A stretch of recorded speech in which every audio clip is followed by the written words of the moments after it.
Hello, South Florida. Welcome to today's one-on-one conversation. My name is Itlali Solache, and I'm a student from right here at FIU's. I'm part of the Spanish Language Journalism Master's Program. And today we have an individual who is an Emmy Award winner, a CEO and president of Bormont Enterprises, and of course, an alumni from right here at FIU. Thank you so much for joining us, Richard Borjas. And so, Thank you for having me. Thank you so much. And so today's conversation is just going to revolve around Hispanic media and how he got to where he is. And of course, we want to know about Bormont Enterprises. So with that being said, Richard, can you tell us a little bit about how you got to where you were, right? Yeah. Tell us about your career startup. How I started Bormont Enterprises, or how you started in the media, yeah. So I started in the media, really interesting actually. I studied to be in front of the camera, but I decided to stay behind the scenes. But I knew at age 13, it's a really funny anecdote, that I wanted to study journalism. I was living in Southern California, which is where I'm from, and there was an earthquake. And I remember the inquisitive side of me, like I was obviously, making sure I was safe. Right. I was with my sister, and I saw like this, reporter come and the cameraman come and they started setting up their sticks, and I'm like, what is that? I want to do that, right? Yeah. So for me, that was like my that's when I realized this is what I want to do. And right. Of course I chose FIU. There was no other school I wanted to attend. And that's really how I started. That led me to studying, broadcast journalism, but I did do a few things in front of the camera. I was already working at that point at Univision for El Show de Cristina, or the Cristina Show. And even though I did a few things in front of the camera, for me, my wheelhouse and my lane was definitely behind the scenes. And I quickly pivoted to that direction, and I've stayed behind the scenes ever since. How long have you been in the industry? 1996. 1996. That's when I started. I went to school here from 1994 to approximately 1998. I started off as an intern answering phones in the audience department. And it was great because all the ladies, the viewers would call, segment one, I can't believe you have this in the air. And I'm like, okay, thank you for your feedback. And right. They would call again segment three and say, I still am watching the show, but I can't believe you're seeing it. I'm like, well, you kind of have a choice if you want to keep watching that. You don't see it that way, of course. Right. But so I started off, at El Show de Cristina. I'm fully bilingual, fully bicultural. I'm what they call at 200%. My parents are Cuban, but I was born and raised in LA, and I've lived bicoastal my whole life. And I started at El Show de Cristina in 1996 while I was still studying here at FIU, and kind of worked my way up there. I was there for 11 years, and I did Talk, which was obviously El Show de Cristina. I did Lente Loco, which was a hidden camera show and format. I did Control, which is like a young, cool Road Rules MTV type of format for the younger audience, way ahead of its time. And I did a show called A Que No Te Atreves as well, where I was traveling the U.S. and Mexico. I was, overall the content out in the field. So, and then I stayed through 2007, when Cristina she was no longer a daytime talk show, and it just morphed into a primetime show, which was great. It gave us a lot of opportunity to pre-produce, right? When we were doing the daily talk show, it was 20 shows every 2 weeks for the day part, right? Monday through Friday, and then it was approximately 4 shows for prime time. So it was a grind, but working. Is it my mic? Yes. Okay. You got it. I got it. It happens. I got you. Here, do you want to help me out? Here. There you go. Thanks, Steve. Nobody's watching. No. This is what happens in the industry. It's all This is the second time it happens in a panel, so you're not the first. Yeah, I noticed. She's like, so if I'm starting to turn red, this is why I stayed behind the scenes, right? But no, I noticed that she was looking. I'm like, okay, there's something going on. It's not her. It's got to be me.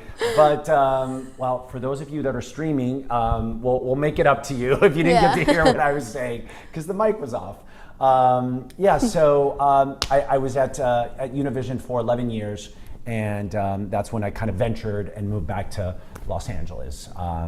Here I am, many years later, still having that same passion, that same tenacious drive, and I've been fortunate enough to work with some great talent and do a lot of cool things along the way as well.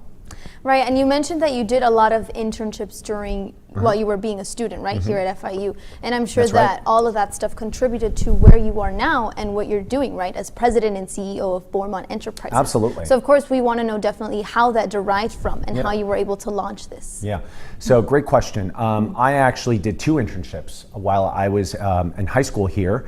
I interned at WPBT Channel 2, which is no longer here. I did an internship my entire senior year. So after second or third period, I had enough credits and I would go 3 times a week, I think it was, and I was on a pilot called The Comfort Zone. It's coming back to me right now, and it was like a diverse pilot, and I was helping one of the executives kind of put it together, pre-produce, booking, all that stuff. So that was my first internship, and I think that's the best way to get that hands-on experience, right? So I did that, and then I interned at El Sol de Cristina. I happened to go one day, a friend took me, and Gloria Estefan was on, full circle, obviously. I was able to work with her recently again, and I've worked with her a few times in my career.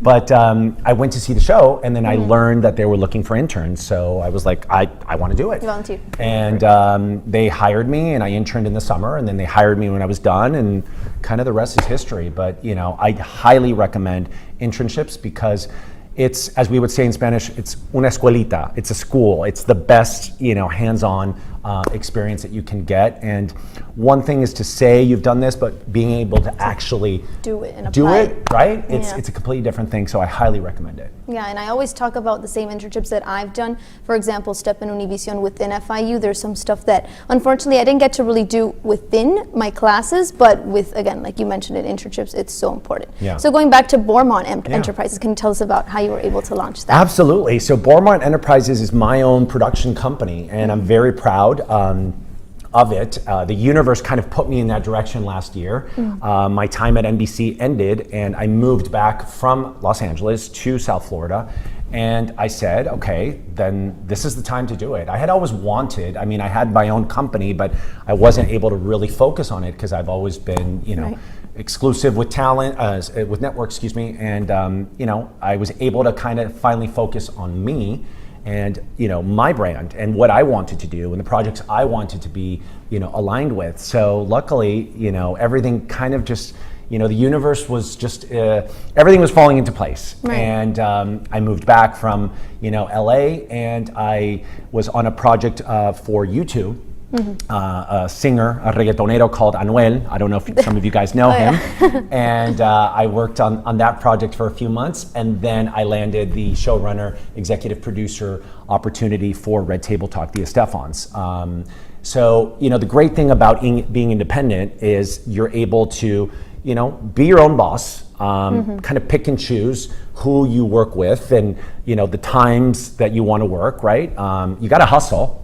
There's no other way to do it than to hustle. But, everything I do now is through my company, through Bormont Enterprises. It's small, it's very boutique. It's a year in the works, but a lot of good things are brewing, and I'm really excited because it's my own. It's something I built. I'm 45, and it's something I've wanted to do for a very long time. So I was definitely pushed out of my comfort zone, and I'm a network guy. I've been with various networks since 1996, but the idea of doing this is really exciting, and I really encourage everyone to, I'm not saying don't go to networks, because there's a lot of good things about networks. There's stability, there's 401k, there's all the other perks that you get from a network, and I do miss it sometimes, but I'm really enjoying this. And it's good to have something that's your own, right? And it's great because a lot of my colleagues in the industry are reaching out and like, oh, okay, you're independent. Are you interested in doing this? And it's growing. Absolutely right. It's growing, and I'm very blessed. A lot of sense of gratitude, and I have a plaque in my office, and it says, "Every day I'm hustling," and I am actually. You have to, right? I'm a hustler by trade in a good way, but when you're the CEO of your own company, you have to make sure that you're always ahead of the game. Which, as a producer, we know that we have to do that anyways, right? You always have to have option A, B, C, and D ready to go, especially if you're in a live setting, which I've been in for many instances. But it's a big responsibility too. There's a sense of responsibility as a content producer, as a storyteller. You want to make sure that at least for me, the projects I want to work on and what that's going to do, how that's going to give back, right? That's why I really enjoyed Red Table Talk, the Estefans, because it's a 3-generational perspective type of show, wonderful storytelling. It's content with a purpose, right? There's takeaway. It may be conflict driven to a certain degree, but in other cases, it was super fun, and working with the Estefans was great. I was brought on to really inject a little bit more of that Latino flair, and we did. We had some really cool topics. We even did a show on masculinity, toxic masculinity, and we had Canelo Alvarez, the boxer. He was training, he was in the ring, and he did the whole interview in Spanish. So, Latinos unite, and it was great. To be able to do that, and we kind of injected a little bit of the Spanglish format. But yeah, going back to running your own company, it's a big responsibility, right? And it's really fun. So I'm really enjoying this chapter. Right, and I can imagine that in order to develop your own firm, you needed all these different experiences which you previously had before. Is that correct? Absolutely. Yeah, absolutely. And I had thought, and that's a great question too. I had thought in the past, okay, am I ready? Do I want to do this? And if I really had originally thought, who am I going to partner with? I really thought I want to do this with someone, at least one other person, right? Because it's a big responsibility. But I was able to kind of just do it, like I said, fate, right? And throughout the years, you go establishing contacts. And for me, I'm very much a relationship-driven person. I'm all about building relationships, cultivating those relationships, follow through, both in English and Spanish. When I was in Los Angeles with NBC, that was a really great job, really high visibility, being able to work with Kelly and Mario and Kit and everybody at Access Hollywood. So you meet a lot of really important execs and showrunners and agents, and I had also had a lot of those contacts prior to when I was at Telemundo. So it's about utilizing all those contacts and then kind of just keeping the dialogue open, right? Networking and letting people know you're available and what you want to work on. In my case, I don't have children, so I'm also able to travel and do things, for extended period of times if I want to, outside of the state or the country for that matter, right? Who doesn't want to go to Mexico, like where you're from, right? Or to Europe or wherever. So it's cool that you have that flexibility, right? Absolutely. And you also mentioned how you were also able to come out of your comfort zone, right, by facing challenges and all that. So I also want to talk about how you mentioned that you lived in LA, right, and you live in Miami. So how do you think that living in these diverse cities has influenced your accomplishments now, or being in the field? Thank you. Yeah, great question. I think it's very important to have, in my case, as a Latino, I understand both markets. I've lived in both markets. I've worked in both markets. I think oftentimes, I'll speak for us South Floridians, if you live here, there's a certain degree of, you're kind of in a bubble, right? Miami is not the traditional kind of city that exists elsewhere in the US. And that's what also makes it so great, right? I'm not knocking South Florida or Miami for that matter. I love it. People come to vacation here. But as a television, producer, executive, it's good to expand your horizons, right? So for those of you that are starting, don't be afraid to, leave South Florida if you're given a job somewhere in Middle America or on the West Coast. And in my case, I embraced it. I came from that. I went back to that, and it was 2007 when I left Univision, and it was 31, and it was the first time I was an executive producer, and I've lived by coastal, all my career. I think it's really important. It allows you the opportunity to really understand the market, because unless you've lived outside of it, you don't understand the intricacies of what Latinos really need and want from a content perspective, or the food or the culture in Los Angeles, for example, where there's so many Mexicans or Salvadorians or Guatemalans and Central Americans, right? Whereas here on the East Coast, it's Venezolanos, Cubans, Dominicans, Puerto Ricans, from a Latino perspective. But one thing, and I know we were talking about this backstage, I highly encourage for those of you that are Latinos to embrace that. It's a plus. Speak Spanish.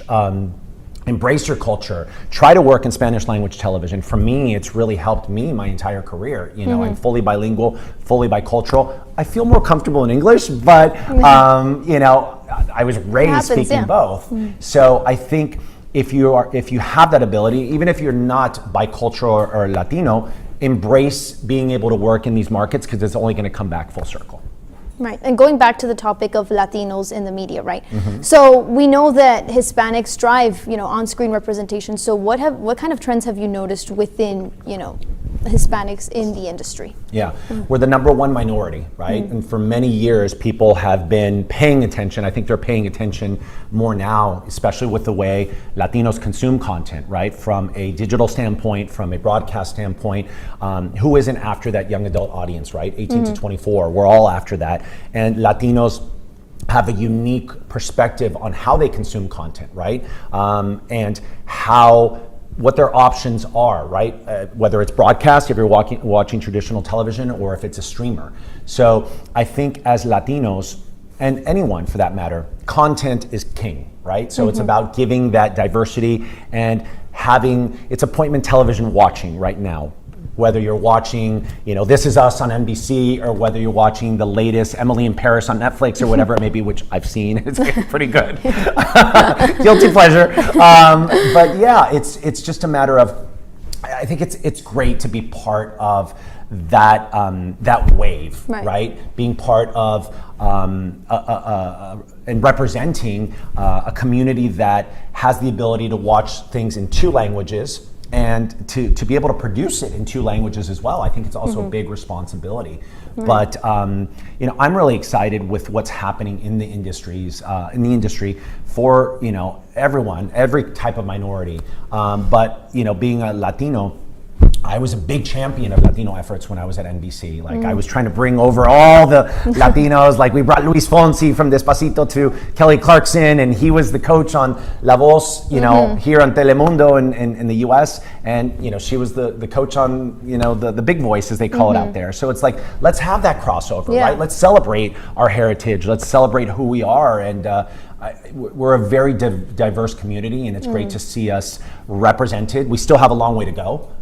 I think that we still need to unite. I think we still need to have more representation in Hollywood, in films, in drama series, in comedies, and everything. But we've come a long way, and I'm excited to see what else we can do. And me, as far as a viewer, I love to see crossovers, right? You want to see people that are, English speaking with also Spanish, because at the end of the day, that's my culture, right? My parents are Mexican. And so when you're talking about producing content, right, for both bilingual English and Spanish media, we know that there's so many opportunities, but can you share about the challenges that you faced within this? Yeah, it's difficult.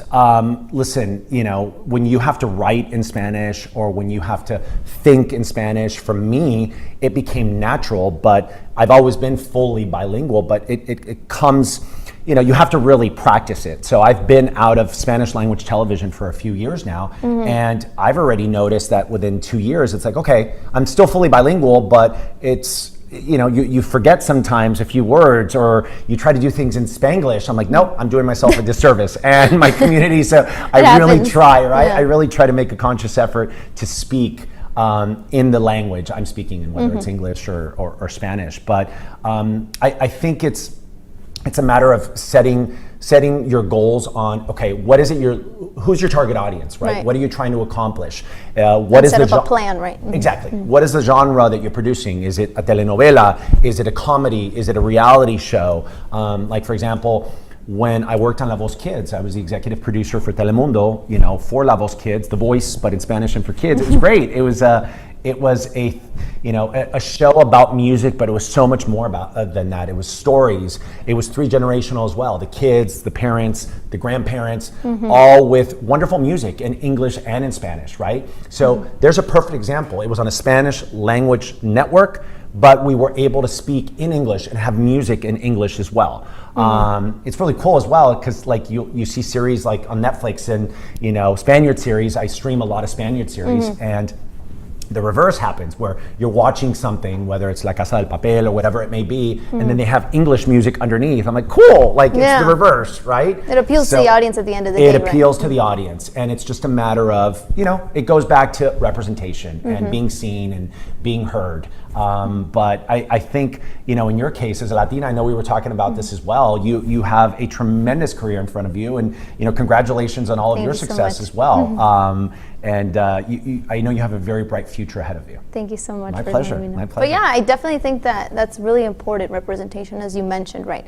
And you also mentioned, I kept hearing Red Table Talk with the Estefans and Kelly Clarkson show and Access Hollywood. So tell us about those projects and how you were able to, conduct those. Yeah, so I've jumped professionally. I've made two really big jumps, right? Yeah. So before I answer that, when I was 30 and I left Univision, I did something metaphorically and physically that I always wanted to do. I had gone up to shoot skydiving a few times, and I said to myself, okay, I'm 31, I've jumped professionally, I'm gonna actually do it. Yeah. In real life as well, and I did. Skydived 13,500 feet plunging for 60 seconds at a speed of 180 miles an hour, and for me it was a wonderful experience, right? So I did that, and then I really took another leap of faith and another big jump in my career. In May of 2019, I had been at Telemundo for many years, 8 years to be exact, and I love my Telemundo family and I love my NBC family, but I was ready for a change, and I got the opportunity to go to Los Angeles. Again, let's bring it back to experience was the most important thing, but the fact that I was an internal candidate, the fact that I was Latino, all those things help, right? So diversity and inclusion is key. But going to LA, I was pinching myself, on the shoulder every single day, walking on the lot. That's really why I went to Telemundo, because I was really excited about hopefully one day ending up at NBC. So it was a dream come true. Kelly Clarkson is probably one of the most easygoing talents I've ever worked with in my life. So hardworking. She's constantly on. She's what you see is what you get. She's the real deal. There's no fakeness behind her. Right. The team behind her is just amazing, as well as Access Hollywood. Mario and Kit and Scott and everyone that I was able to work with was just, they were a dream come true. They really were great talents to work with. In addition to helping supervise those shows, because I was the NBC executive, I was the VP of Programming and Development, I did a lot of development for the company. So we were always constantly looking for who's the next Kelly Clarkson, what is the talent we want to be looking for, what is the genre. Like I was really focused on like entertainment, talk, court, conflict, big shiny floor games, and being part of the Comcast portfolio, I wasn't just focused on that, even though my core responsibility was I was in the syndication group. So that's really what I was focusing on, but we were able to leverage our skill sets and take different pitches and pass them on to other parts of the portfolio that could benefit from them, right? So that was great. And then to answer your question about the Estefans, I had worked with Gloria many years, and she knows this anecdote because I started my career because I went to see her at the Cristina show and then full circle, right? I want to do a shout out to Cristina as well. Cristina is a mentor. I love her. She actually referred me for the role at Red Table. Wow. And she's like, make me proud. And I'm like, I hope I will, I think and you did. And listen, she's amazing. And, I have so much gratitude to so many people that have helped me along the way. And I like to do that as well. I like to mentor. I like to pay it forward.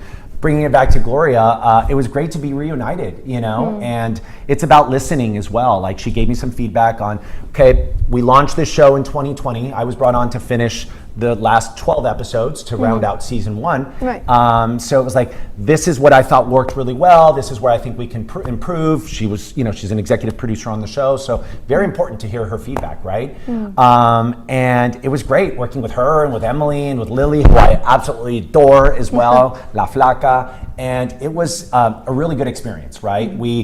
One show that really stuck, that resonated with me was we did a show on the Surfside crisis. Wow. So all of the people that obviously were affected, and we were able to reunite a grandmother and her nieto. Why am I blanking on that word in English right now? Her grandson. Grandson, thank you. I'm like, wow. So we were able to do a reuniting in that show.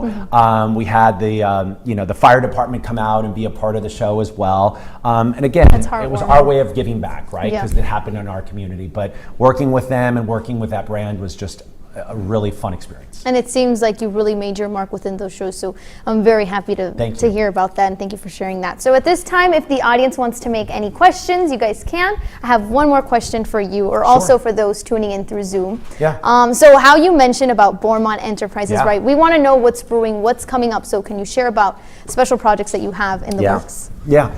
That's another great question. So a lot of things are brewing, and again, back to the point I said earlier about hustling. You constantly have to, do your thing and network. I guess networking is a better word. So there's a few things brewing. There's a couple of shows that I'm up for a showrunner. One is in the cooking space, so I'm really excited about that. More to come soon. And there's a couple of opportunities. I have my eye on a few formats as well. I'm trying to develop and produce, when you're in the industry, especially right now, going back to content is king, trying to own your own IP, intellectual property, or develop it is great, right? So I'm working on a few formats, doing some networking with a few former colleagues, things of that sort. And it's exciting. Yeah, it's really exciting. And I've decided to kind of branch out. Like right now I have a blank canvas, and because it's my company, I can really pick and choose what I'm spending my time on. And right now I've been approached by a former colleague as well that's working on a film. So I'm considering that as well. Trying to secure some funding. But another really cool thing, and I know we talked about this, I'd love to mention it, and it's kind of a division that is part of my company, and I've been a little bit hush-hush about it, but I'm starting to talk more about it, and that Tell is, us, yeah. We wanna know. I'm doing talent management as well, in addition to being a television executive and a producer and a developer and a programmer and whatever else, I'm doing talent management. So I have 2 talents that I'm representing and that I'm managing. One is Dr. Daniel Campos. He's an anti-aging beauty expert, and he's amazing, not because he's a client, he also happens to be a very dear friend, but he is just awesome. He's the real deal, and he has a book. He's in the process of writing a second one. He has his own beauty line. He was my resident beauty expert when I oversaw the morning show at Telemundo. So I'm managing him. We took him to LA. We got him on Access Hollywood, and we did a whole bunch of really cool segments in both English and Spanish language television, radio as well. And then we did, we launched a press release after we were there, and it was great. And then the second person, who happens to be a dear friend, and Karen, if you're watching, or Daniel, hello. Karen Sierra, she's like a sister to me. She's a former Miami housewife. And, I helped develop a show that she's on right now on Lifetime Television called Be Latina. And her and I are working together as well. We've always worked together. She also used to work with me quite a bit when I was at Telemundo. I had her on when I was on Access as well. But we're doing some really cool things. Some projects are brewing as well with both of them. And of course, I'm acting not only as manager, but you get 2 for the price of 1 because I'm a producer. So I'm developing a few concepts and projects and pilots and stuff like that for them too. So always bringing it back full circle, but allowing yourself the opportunity to go broader, right? Right. So that's the fun part of, okay, you kind of get to do this and kind of get to do that. And it seems like you've been around several opportunities, so that's amazing. Yeah, I'm very blessed. Again, very grateful. Yeah, thank you so much for sharing my that pleasure. as well. Thank you. And then now we're going to go ahead and toss it to our questions that we have so far. So. Just no questions on the mic last earlier, please. Okay. Hi, Richard. Hi. Thank you so much for this talk. My pleasure. Okay, I'm Latina. I just arrived here to the States, and I thought I was going to be doing just like Spanish journalism, and now I'm doing English journalism. Sometimes I feel so overwhelmed. So what advice can you give us to journalists that are Latinos, that are just here arriving to the States? Like, how do we start? How do we manage this bilingual stuff that sometimes is so confusing? Yeah. It's a curse and a blessing at the same time, right? I would say, and thank you for your question, by the way, I would say really much assimilate yourself to the community and really try to understand where you've landed, right? Where are you from, if you don't mind? Colombia. Colombiana, ¿de qué parte? Where are you from? Cali. Cali, okay. Yeah. I love Colombia. I actually have property in Medellin. Yeah. But yeah, so it's about assimilating yourself, right? Get to a point of understand your community, right?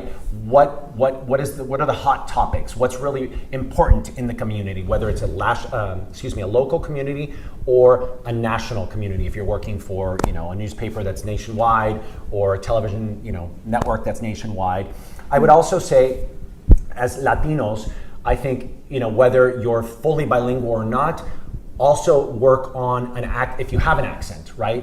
If you're in front of the camera, that's extremely important. It's very important to have a neutral accent. So I have a lot of my talent that I've worked with that are very similar from you, that they've come from Colombia or Venezuela or Mexico, and a lot of them, and they're very proactive about it, right? And they take diction courses and they try to neutralize their accent, not to hide who they are, but to also, if you're catering to a national community.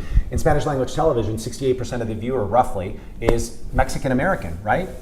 And we were also talking about that backstage. So it's about, just assimilating yourself, but never losing sight of who you are. Be proud of where you came from. Be proud of the fact that you're an immigrant, and I think everything else falls into place. Work hard, have that discipline, and there's no doubt in my mind that you will continue to excel. Thank you. Of course. We have another question over here. Hi, Richard. Hi. Thanks for your talk. Nice to meet you. My name is Jesse Fraga. I'm the former news director of Panther Now Student Media here at FIU. So my question is regards to, you've been traveling a lot, and since the beginning, since your career, you've been in Miami, Los Angeles, and I'm sure across the U.S. and internationally. Yeah. So how, especially in the beginning, how did you build sources in a new city where you might have never been to? Trial and error. Really, I was fortunate enough that every city I went to, we had, for the most part, an affiliate or a bureau, or we would hire local resources. But the support network I had at both Univision and Telemundo, we were able to really tap into the resources of like our Los Angeles station and the producers and the cameramen and the reporters in those markets, or even in Mexico, where we also had a very strong presence. So it was always first, okay, what resources do you have already in place for the show or the network? And then if not, then you hire them. I remember when I went to El Salvador with the Cristina show, it was a beautiful show where a mother was being reunited with her. Surfside Story, right? No, this is another one. Oh, this is another reuniting, but similar. Oh. But no, the mother had left El Salvador and she hadn't seen her kids in 16 years. And we traveled to El Salvador and we hired local services through AP and whatnot. But yeah, I would say from a resource perspective, back to your question, it's always try to tap into what's already there. And then if not, also do your due diligence on where you're going. There's some, LATAM countries that are a little bit safer than others, and, make sure you always have the right security. That's the best answer I can give you to that question. Cool, thank you. I hope it did. Hello. Hi. Okay.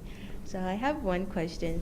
So earlier you were talking about how you used to work in many different networks, and my question is, what advice would you give us that want to pitch shows to networks? Because I know how it's so easy to fall in line with just producing and not really having a creative output.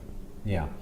Well, another great question. I think it's really important to have the contacts, right? Know who the people are that are going to listen to you. Try to get to the decision maker if you can, because oftentimes when people are receiving pitches, they're the first layer, and there's a lot of layers. So the first thing I would say is try to make sure you're in the right hands. But even more important than that, I would say really make sure that you're confident about your product and about what it is you're trying to get people to see. What makes your show different? What makes your format unique? Why are people going to invest 5 minutes, 20 minutes, an hour into this series, right? There's a lot of options. Like, how does this clear the clutter? Is there already a show that like it? Does it exist? If so, what is the spin-off that makes this different? I would also say if you have the ability to custom create content for a network with a talent in mind, that makes it all the easier, right? Because you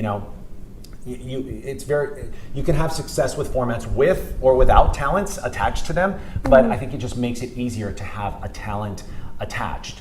Do your due diligence. Make sure you understand, okay, is this a brand-friendly kind of product? Are brands and sponsors going to want to be a part of it? Because you got to have funding as well. And I think the last thing I would say is make sure you make the best first impression possible. The best first impression possible in the sense of, okay, you only have one opportunity to get it right. So practice, walk it through. I usually, when I was receiving pitches, I would get a sizzle and a deck. I'm a very visual person, so I would watch the sizzle first, and I still do. And then I would look at the deck and kind of compare, right?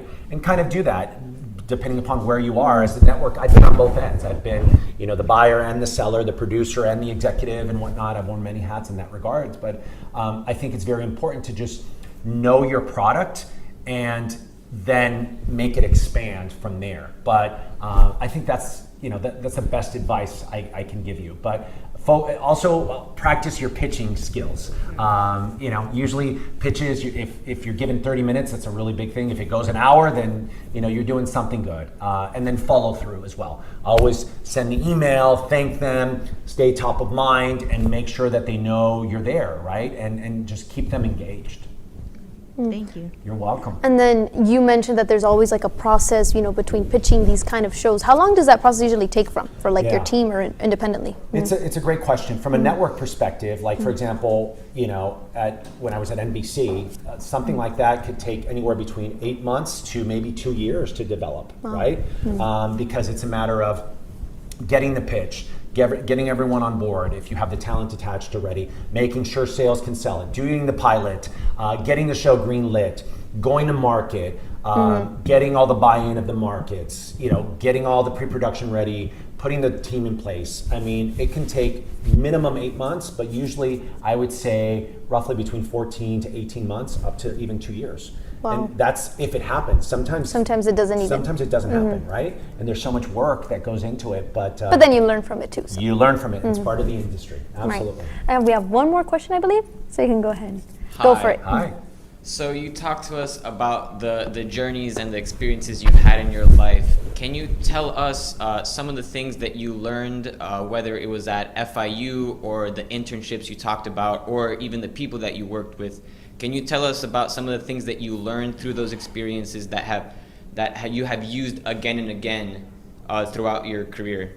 Yeah, great question. I think the first thing that comes to mind is teamwork. As a leader, I really enjoy leading teams and I enjoy leading talent. I try to always lead by example. There's no I, it's we. I always led my team with a mentality also of we're the Audis of the industry, right? We lead, we don't follow. It's good to know what your competitor's doing, but I think it's also important to know who you are, what you stand for. I was the type of leader that and I still am, but when I was with networks, I really enjoyed being with, the talent on set or behind the scenes, or I enjoyed being in post or on the floor in the control room. Sometimes they didn't want me in the control room, but it's a matter of, it's teamwork. I think you have to have a really strong team. And I think that's been the success of formats like Cristina, like Kelly, like The Voice, like Access Hollywood. It's not one person's doing, it's the whole team, right? And it's having a team that a good leader also surrounds himself or herself with people that have strengths that they don't have. And I've always done that, right? I know sometimes my underdeveloped skill is this, but I know I have someone on my team that's their core competency. So it's about having the right bookers, having the right cameraman, the right talent, especially in a breaking news scenario, right? If it's news. But for me, I'm very much about teamwork. And I think in the industry, to succeed, it's about having those contacts and being a team player. So that's probably one of the best pieces of advice I could give you. Thank you. Yep, of course. Nicole's back. Yeah, so we have a question from Eugenia Perez, who's joining us via Zoom. And Hola, she asks, what skill or skills do you think has helped you the most in your professional career? I think for those that know me, they would say my outgoingness, which is ironic because I am very much outgoing. I'm a social butterfly. I'm able to, talk. Ironically enough, though, I stayed behind the scenes because when I was in front of the camera, I would get a little bit nervous, right? And my knees would quiver, my lips would tremble. But if I would have stayed practicing, I probably would have come more natural. But I think being outspoken, and to complement that, being assertive, right?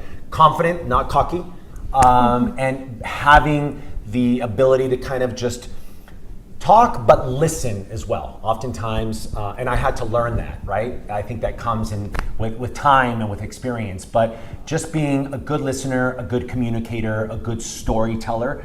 But I really enjoy just being outgoing and friendly and talking to everyone and actually listening to my teams and my talent, and that's what I think makes me one of the things that makes me unique, and one of the things I would recommend for others, because sometimes you have something great, but one can be a little bit inhibited or whatnot, and just let loose, have fun.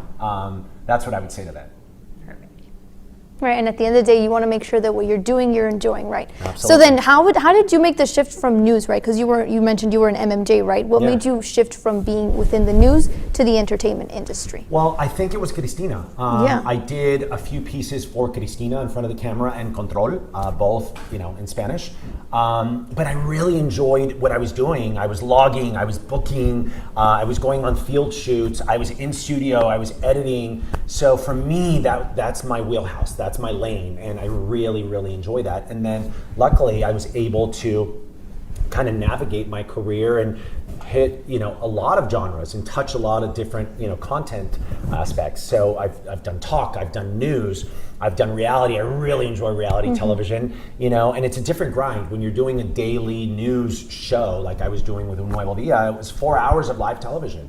So if there's a breaking news, if there's a tragedy, someone passes, there goes your whole show. And that's why it's so important to have everything ready to go. But yeah, I think, in this industry, you have to pivot, you have to lean and be able to do more than one thing. As producers, I would suggest and I would recommend that you don't just stay in news. Try to venture out and do different formats, do different genres. I'm up for roles right now that are exciting things that weren't necessarily my core base, but I'm still doing them, right? At the end of the day, you're a producer by heart, and by trait. But yeah, I think it's a matter of allowing yourself the opportunity. Sometimes people are overcome with fear. Yeah. And that's natural, right? Oh, I don't want to do this because I don't know if I'm going to succeed or I'm going to fail. But it's when that's when you have to push yourself even more and take those risks. So Right. Moral of the story is venture out, try to touch as many different kinds of content as possible, and just find what you're really good at and stay in that lane, but don't be afraid to veer from it as well. I'm a perfect example of that. I've done quite a few things, and I'm still trying to reinvent myself and continue to have fun in the process. Yeah, and I can attest to that, because sometimes I go into classes and we're all kind of sharing of what we want to do in the field, and some people say, well, look, I want to go into the entertainment industry, and sometimes they'll be like, okay, well, the entertainment industry is really, really difficult to get into, right? And some, like you mentioned, that might cause fear, okay, maybe I won't succeed in it. So what kind of advice from your standpoint, right, that you were able to make that shift, what advice can you give to those students that are going into the entertainment industry? Entertainment is, it's so much fun. So I think the best advice I could say is, again, know the genre that you're producing for. Even though it's entertainment, sometimes, for example, Un Nuevo Dia, or even Suelta la Sopa that I was attached to as well. They were entertainment shows, but they were still news-driven shows. So they were governed by NBC News guidelines. So just because something is entertainment doesn't mean that you don't have to do your due diligence as a journalist and have checked all your faxes, make sure that you have at least 2 sources before you go to air with something. Sometimes people make the mistake of, I want to be the first one to report something. Well, no, you got to make sure that you get it right. What I would advise is make sure that if you're trying to be the first one, that you don't later have to retract on something because you weren't, you didn't follow the process the way you should have. But as it pertains to entertainment is a lot of fun. It's when you're in that lifestyle lane, you could talk about food or fitness or health and everything else. I really enjoy entertainment. I think that's my favorite lane as it pertains to a content pillar, and it allows you that flexibility where it's like news you can use, right? Right. So for example, I'm a big fan of the Today Show, and I think that's a perfect example of it's a news show, but it has so many things, right? And it's like, if you watch the show, and for those of us in the industry, how you're building your rundown. Obviously, you're starting your 7 o'clock hour with hard-hitting news, what happened overnight. The 8 o'clock hour, it tends to become a little bit softer. Moms or parents, dads as well, stay-at-home dads are coming home. So things start shifting about that 8:15 mark, and you build your rundown that way. But from an entertainment perspective, it's having credible sources, but making sure you get it right as well. And at the end of the day, always do a service to the people watching at home. And that's what I really enjoyed about Red Table, because it was content with a purpose, or even Un Nuevo Dia, or any other shows now called Hoy Dia, the other shows that I was attached to. it's a big responsibility. It's a big social responsibility. What you do can affect, and often does affect, and touches people's lives, right? And then you're able to give resources, or if you're able to do a makeover or whatever it is, it's a big responsibility. So I've taken that very seriously. And I would say, just prepare yourself, make sure that you're getting it right, and have fun again in the process. Well, yeah, and obviously it all worked out in your benefit, because look at all the things that you were able to do, and all those contributions that ended up being such a positive impact. And again, thank you so much for being a part of this conversation. Thank you guys for tuning in. We definitely enjoyed learning about your career, how it got to where you are, specifically in the Hispanic community, because I know a lot of FIU students and a lot of the community within this school is Hispanic. So thank you so much for sharing My about pleasure. that. Thank you for having me. And we wish you the best of luck with you. Bormont You Enterprises wasn't after it. hearing Likewise. about all your fun projects. And again, for the next time that there is a panel, we hope that you guys come on in. Thank you so much. Have a great day.